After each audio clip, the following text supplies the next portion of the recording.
Hello and welcome to another video, and it's very hot in this room tonight and we're going to get even hotter weather during the week. So yeah, our fourth heat wave of the year apparently, so yeah, not looking forward to that. You know me, I like all that old cold weather.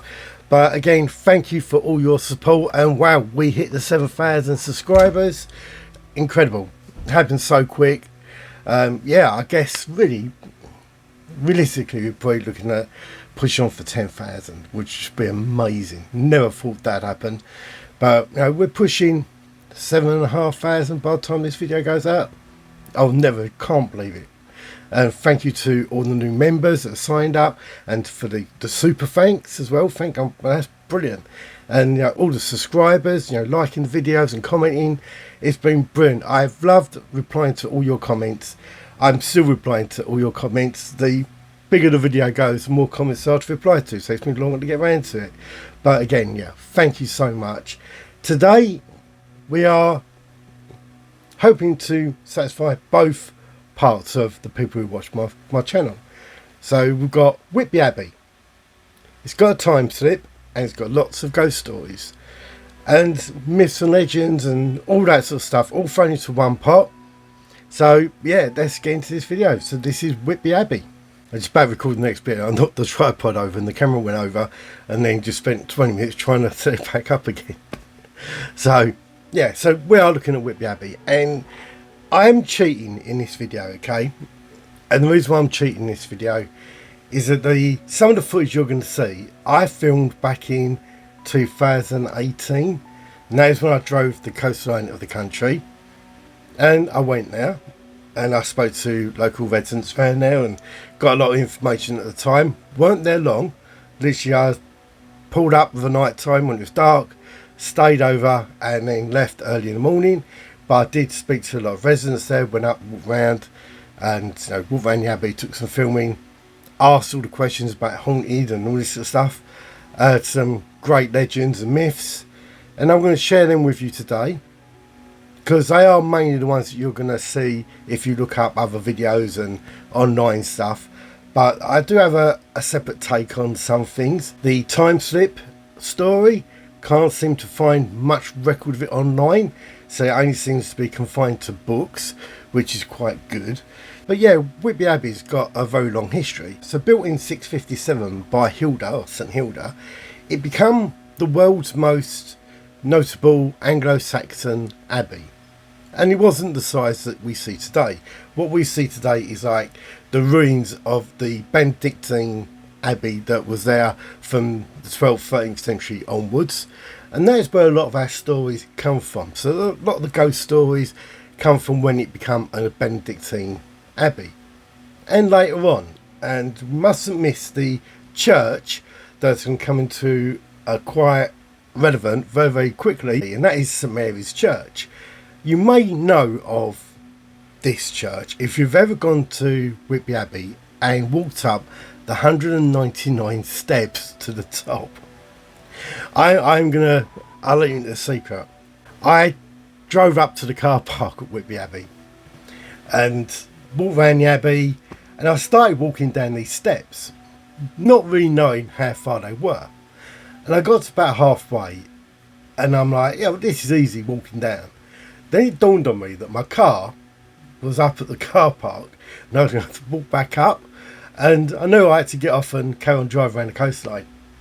By the time I walked back up half of them, I couldn't breathe. They are steep. But this used to be where they would carry coffins up to St Mary's Church for burial. And that is where we come into our first story and the first time slip. This was reported by Margaret Keats. Now Margaret was actually working in the pubs of Whitby at that time, and this is 1959, and her story is quite compelling on sort of information that, yes, it was available, but the detail she gave was quite strange, that does fall into a local myth and legend. So Margaret had got into the habit of getting up early morning and going for a walk up to the Abbey. And now she would actually walk around the Abbey pathway and come back via the steps, so you can do like a loop around and come down. And if you've been to Yorkshire, you know that the scenery looking out from all that coastline is stunning. But on this day it was quite foggy. But that didn't put her off. She carried on walking up the pathway, go up to the Abbey, round the back of the Abbey, and you can see where you come from the Abbey, you go down onto the church itself. As you leave the Abbey, you can come down to the churchyard, and the steps start at the top there and they run down. She started walking down those steps. She slipped and she turned her ankle over. Lucky enough, down these steps there's these what they call, I think they're called coffin benches. Now this would be when people were carrying the coffins up the hill, they could rest the coffin on there to take a break before they carried on. She stops at one of these coffin benches. Now this is around about halfway down, so around about the point that I went. Now unfortunately I didn't get any filming myself, but I hope to put some photos and maybe some video of these steps in here if I can find some. She's sitting on the side of this pathway, and it is steep. Looking down it, it is quite a steep pathway. She notices this funeral procession coming up the steps. And that was actually quite unusual because she hadn't seen anything like that since the time she had lived there. She sat back and thought she can let them go past. But what took her by surprise was the old-fashioned clothing the undertakers were wearing, and they were carrying this coffin up the hill very, very slowly. But they only had one mourner. Now this mourner was a very old gentleman who was dragging along behind the coffin. And it took a very long time to pass Margaret, but as they did so, the undertaker looked at her, smiled and carried on, but the old gentleman at the back stopped and turned around and said, "Are you following up with the procession?" And she was quite shocked that this old gentleman that looked like he could have been in the coffin himself, had managed to walk up these stairs to start off with, but still had the breath to talk quite easily to her. And she turned and said, "Oh no, sorry dear, I don't know the deceased." And he was going, "Well, we've got no one else coming up here, it'd be nice if you could join us." And she's a little bit taken back by this, and she doesn't really know what to say. All of a sudden she felt quite guilty to turn around and say no. She's thinking this could be his wife, and no one has come from the family to go to the funeral. So out of the kindness of her heart, she starts following along behind the procession. If you walk up these steps, they sort of go round in like a curve up to the Abbey. So all the time she's got sight of these people in front of her. And they get almost to the very, very top of these steps when they all disappear. All the people she'd been following, literally only sort of 8 or 9 steps behind, just vanished. What she noticed as well, and it wasn't until after that had happened, she noticed that the temperature around her increased. And when she was thinking back later on, when she looked down and see this funeral procession walking up, she felt bitterly cold. And yet it was a foggy, misty day, but it wasn't actually freezing day. But when she was with that gentleman, she said that she felt bitterly cold. Now, these people disappearing in front of her completely shook her, and she didn't really know what to make of it.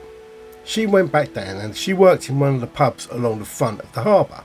The old gentleman that run her pub that she worked in turned around and said, "You bumped into Jacob's funeral." She goes, "What do you mean Jacob's funeral?" He goes, "Some people over the years have turned around and said that when they're walking up those stairs, they see this funeral procession coming up of this old sailor, Jacob, who died on land but had always wanted to be buried at sea. And because he didn't get his wish of being buried at sea, his funeral gets replayed." And she goes, "But this was really real." She goes, I was talking to these people. She goes, "I could smell the flowers coming from the coffin." She goes, "The gentleman at some point actually touched my hand and he was solid."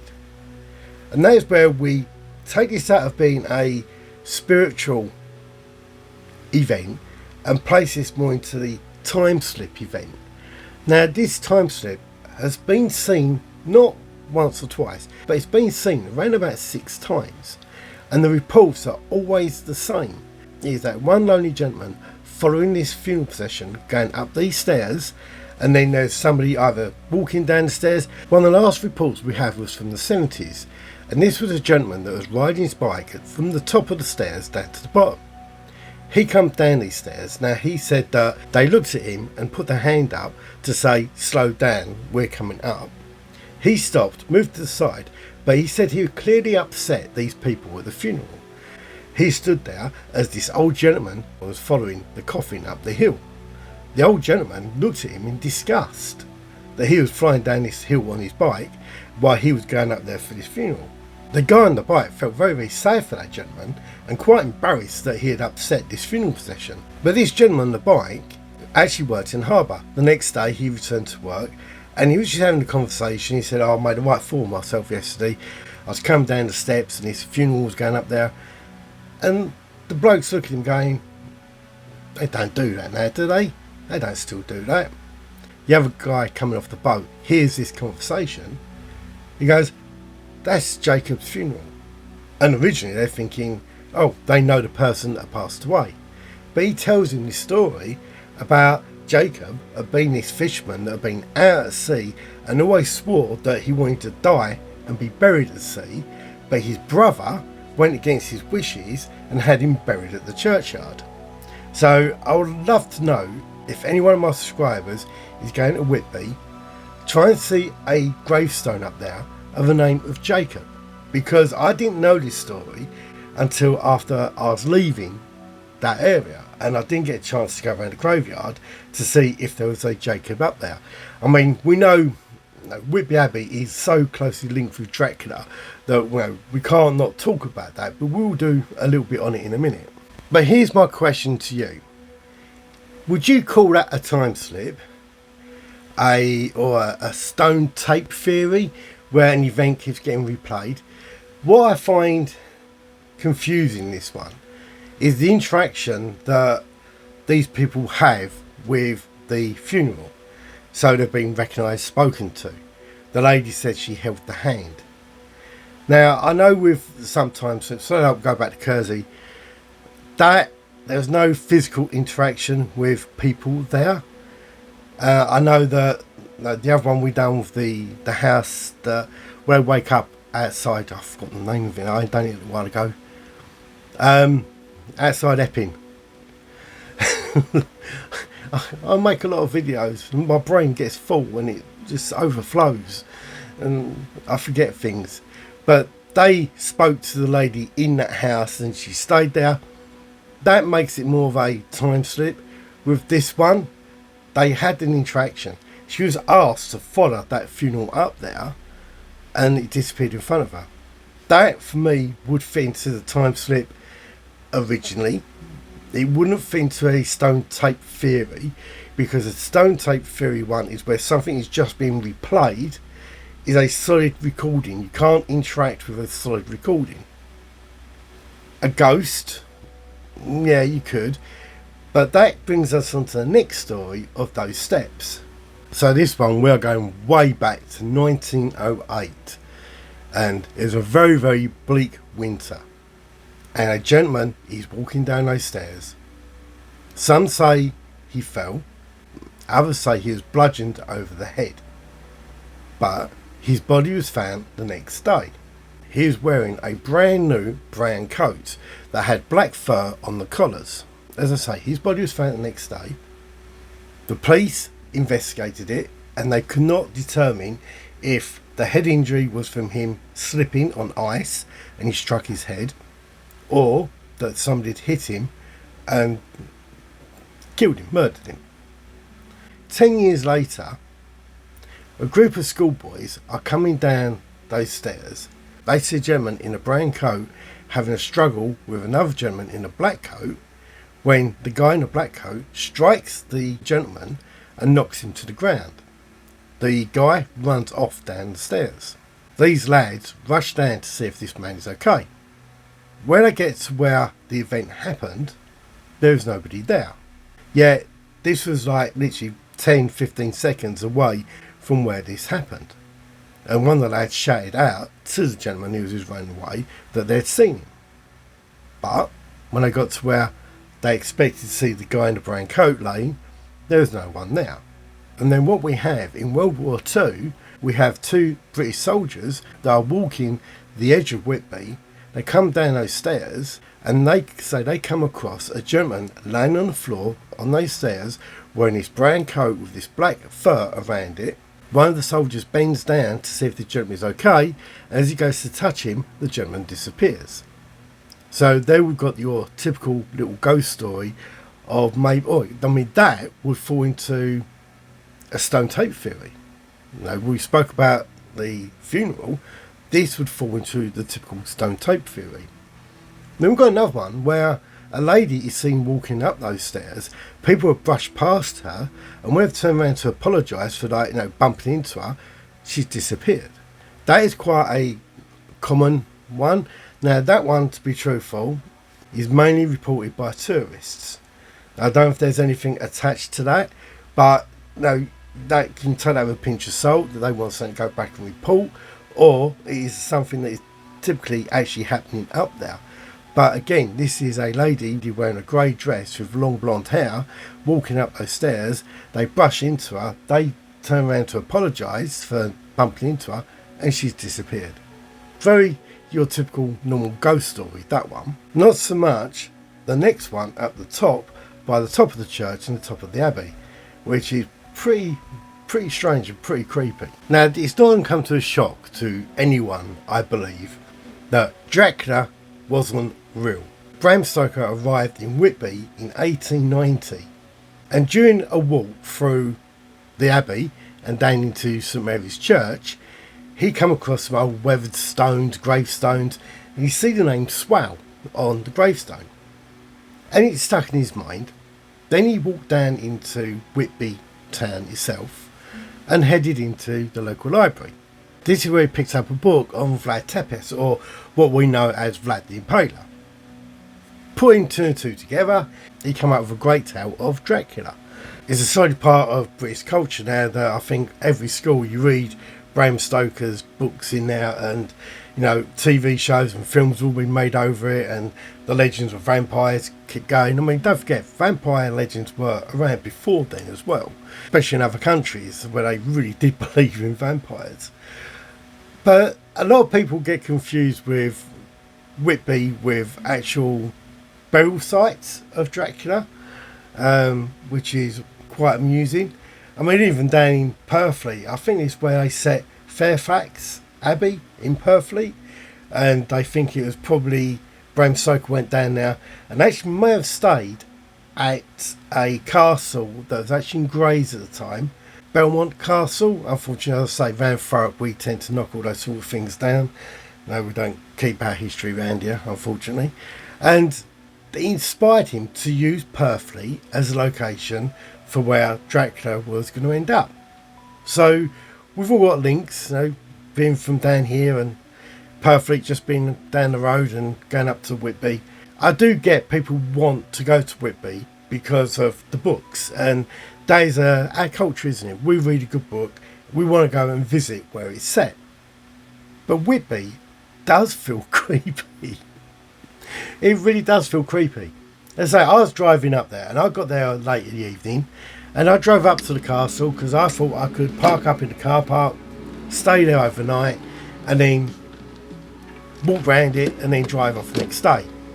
I got to the car park, I took one look over at the abbey and thought, yeah, I ain't doing this, and I went and found somewhere else to stay. And we were talking about time slips of Whitby. This video feels like a time slip itself. I'm sure I've made a video on Whitby before. I've gone through all my videos and I can't find it. But these stories are add-ons to the ones that I believe I've already told, but that video don't ever seem to exist. Work that one out. I'm going crazy. But we are getting back onto the ghost stories now. This one is bizarre. This has been seen a lot, and I mean a lot. So go back to 1850. And a husband and wife are walking along by Whitby Abbey, and they start hearing the wheels of a coach coming up to the abbey, and they can hear it going over the cobbles. It's getting quite late in the evening, and they step aside to let this coach come through. Out of the mist comes this headless horse dragging this coffin carriage up the hill, and on that coffin carriage is sat skeletons moving around on that carriage. Sounds crazy, sounds bizarre, but this couple totally believe they see that.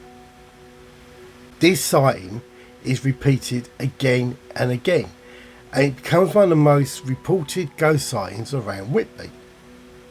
This path going up to the Abbey, now we're not talking about the stairs, we're actually talking about the Abbey side. People have seen this headless horse dragging this coffin coach up that path with skeletons sitting in the back of it.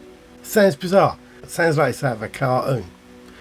But go to the 1901 sighting, when there's more than just two people that witness it. So in 1901, there'd been a service at St Mary's Church up by the Abbey. This service was for lost fishermen out at sea. A group of friends were walking back through the Abbey and coming down that pathway, when again, out of the darkness and the mist and the fog. Now remember, this Abbey is up on a hill that drops down into the harbour. Sea fog and all that sort of stuff was really common there.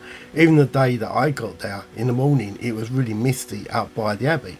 But they come down here. This is early evening in the winter.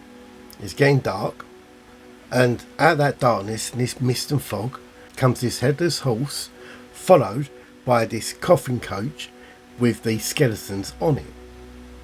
These people are freaked out. Now we are talking around about 8-9 people that are standing there witnessing this coach come past. They go down to the local pub. Now this pub was the Golden, get back to the Golden something.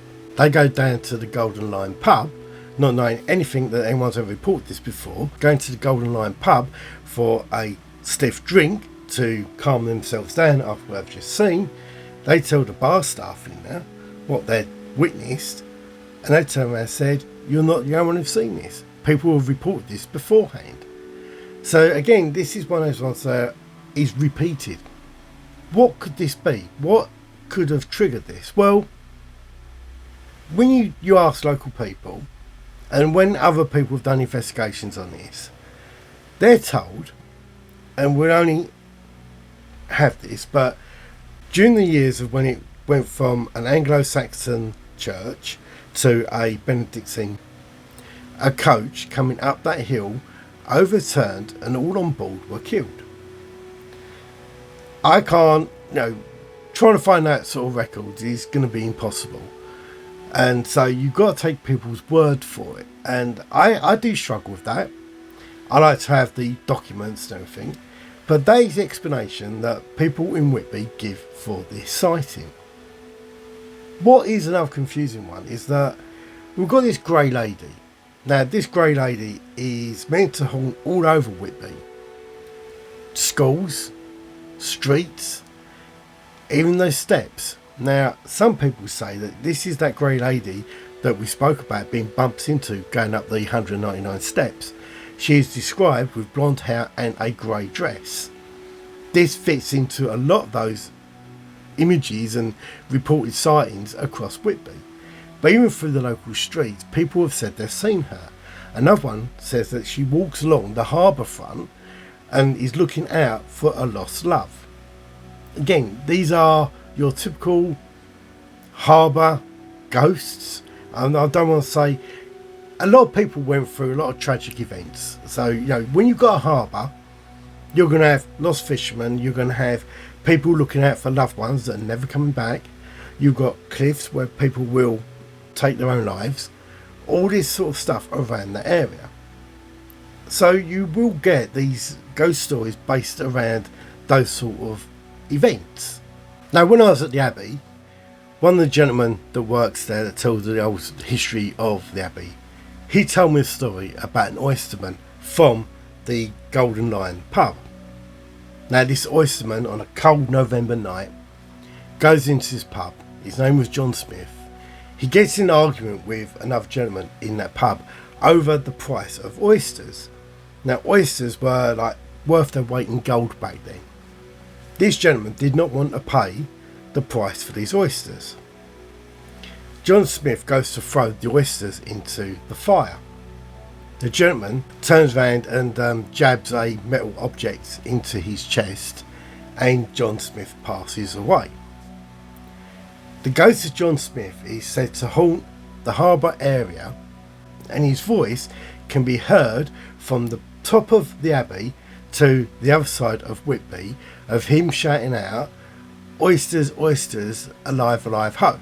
Now that voice is meant to echo all over Whitby, but if you stand at the top by the abbey late of an evening in November, you're meant to hear that voice coming up from the harbour. I like that ghost story. I've done a little bit of digging. I have since found other reports of that online. I have not got a date for when this death was meant to have happened, but he's meant to be buried up at the church in St Mary's. So again, you can have a look around up there, see if his grave is up there. Must be, I don't think I really noticed any new graves when I was up there, so yeah, it could have been a very, very old story. Now we come to one of the more tragic events of Whitby Abbey. The Normans annihilated the abbey, the Vikings destroyed the abbey, and it was built back up around about 10th century, 11th century, and it turned into a Benedictine abbey in the 12th century. During that time it was inhabited by a lot of nuns, one of these being Constance de Beverley. She was a nun. Now she fell in love with a knight. She broke her vow of chastity. Her punishment was to be walled up alive in the walls of the abbey. Surprisingly, this is a very common punishment around that time. We hear of this in Whitby, we hear of it in Brighton, we hear of it in Canterbury, we hear it all over the place. This was a very common punishment for that sort of, well, to them, a crime, a breaking of religious rules, and that was their seen fit punishment. She is seen haunting all around the abbey grounds, but mainly looking out of one of the higher windows. So what he said, that of an evening, if you're up at Whitby, you can look up at the ruins that are there now, and you can often see the face of Beverley looking out over those grounds. But if you're really lucky, during the day you may see her walking around the ruins of where the chapel area was of the abbey. Now people have turned around and said that they've been over there, and now there's an area where you can walk up to the altar of the abbey where she is mainly seen, and people have turned around and said that they've been over there praying themselves at this old altar. Now this is just a really well kept grassed area, and there's the sign where the altar was, and you look up and you've got the big wall and the big window where everyone takes their photos through. I've taken enough photos here for you to have a look at, and I'll probably use some Getty images as well. But they say that they're praying down there, and when they stand up and look up, she is standing right in front of them. Again, another creepy story, but not as tragic as her own story of what happened to her. Now her screams are also said to be heard around that abbey of a night time. Others will tell you it's just foxes and crows that they can hear coming out of that abbey late at night. Now when I do remember being up at that abbey late at night, and it wasn't really the wildlife I see in that car park, which is the other reason why I didn't stay there. But yeah, I did end up on that night. I drove round, couldn't find anywhere to park, and I ended up in a B&B, but not in the B&B. I parked up in the back garden of B&B next to their bins, and they did let me go in there and have breakfast in the morning, but yeah, I couldn't get anywhere. Everywhere was just blocked out. I didn't have no money. I was driving around for charity, so I had no money to pay for anything.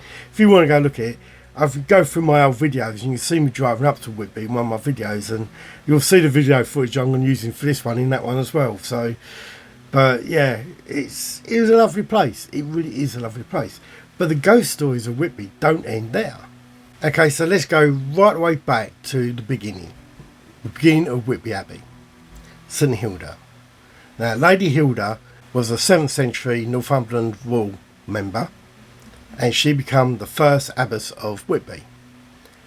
Now, why does she haunt this abbey? is not seen to her tragic end, but more for her love of that place. Very much like the nun, she is said to haunt the windows of Whitby Abbey and the grounds of Whitby Abbey itself. But unlike the nun, she's only meant to haunt that area on very stormy nights. We have a report from 1975 where we've got a couple going up there to take photos of a storm coming over the sea, and when they're standing there taking these photos, apparently in one of those photos they see this shape looking out of the window. Now, I've looked around trying to find this photo, and it's very hard to try, and there's lots of photos that have been faked online of ghosts at Whitby Abbey, so trying to find this particular one is quite impossible. A lot of people say that Lady Hilda is the blur that you'll see in a lot of photos you take of Whitby Abbey. Almost impossible to take a photo of Whitby Abbey on a stormy night without getting some sort of distortion in the windows of the Abbey. Now, unfortunately, I wasn't up there on a stormy night, and I don't think I'd want to be up there on a stormy night, to be truthful. I am a coward. It scared the life out of me, being up there on a stormy night. My next video, an old castle ruin we go to, and I was thinking about, we filmed there, then we went off and we was driving back past it, and I was thinking I could just pop up there, do these photos of the moon coming through and all that, and I was thinking nah, we'll leave it, it's better off. You know, if I could stay in my car and drive. I remember driving down Fen Lane, and that was creepy enough, driving down that road and doing Gun Hill, the most haunted road in the country. Yeah, but if you go there on a stormy night to Whitby, have a look and see if you can see anything. But she's also meant to be seen haunting the Abbey itself. How do you see the difference between the nun and Lady Hilda? Apparently, Lady Hilda is wearing what you'd think like these royal gowns. That she is very, very well presented compared to the nun, that is more like a whitish figure that is seen floating around. Hilda is meant to be seen quite a solid figure moving around the Abbey. Some people say they catch a glimpse of her passing through the ruins. Now, if you're not brave like me, you can also go up there during the summertime, and between 10 AM and noon, she is said to be seen walking the grounds of the Abbey. So you have got a chance that, you don't have to be, super brave to see this ghost. An abbey would not be your typical haunted place without the ghost of a monk. And we do have a ghost of a monk, but not particularly in the abbey itself. Again, this is the long driveway going down to the harbour. Now, this monk is meant to be seen walking down this hill. People driving up that hill are shocked to see this monk walking down the road. Other people on their way out of the abbey are driving down the hill. This one is mainly around about December time, driving down the hill after visiting the abbey, and see the monk standing in the middle of the road, well, walking down the middle of the road. They slam on for the monk to actually disappear in front of them. Not much more is said about that, just that this is another reported sighting we've got of Whitby Abbey. I could go on all night telling you about the ghosts of Whitby. It's got loads. How many are added onto by just gossip and people making their own ones up in the pubs and all that spreading to popular culture? We don't know.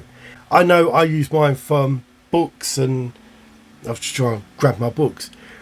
From books and old reports. When you look online, it's endless how many ghosts you can think of Whitby. And we've got ghosts of fishermen, and out at sea we've got the ghost ship of Whitby, which is actually quite a very well known ghost story. So have a look at that one, the ghost ship of Whitby. It's actually quite a good story. Some people tried to link it to Dracula, the boat that was bringing him sinking at the sea, and those bodies from that burial from that boat that sunk are meant to be buried up at the church. So again, foundation of that. Maybe I should have told you that story as well, but dig around, look that one up yourself, because it's quite an interesting story. But yeah, it is a place, it's a beautiful place, it's a creepy place. The whole harbour area and the old streets are incredible. I was there doing a charity event. I went to Mind there and spoke to Mind, and we was raising money for Mind and Click Sergeant at the time. Yeah, it's just a beautiful old English fishing village, and it's still got that feeling around it, even when you've got all the pubs and clubs all open of an evening, and it's very, very vibrant out there, and you know, it still felt pretty safe walking around there, I'd say that. And I think you got Ramsden Chip Shop. I don't know if that's still there, and that shut down. It was the original Harry Ramsden Chip Shop, first one in the country. I actually think that's shut down now. But again, thank you for your support, and I'll see you next video. Bye.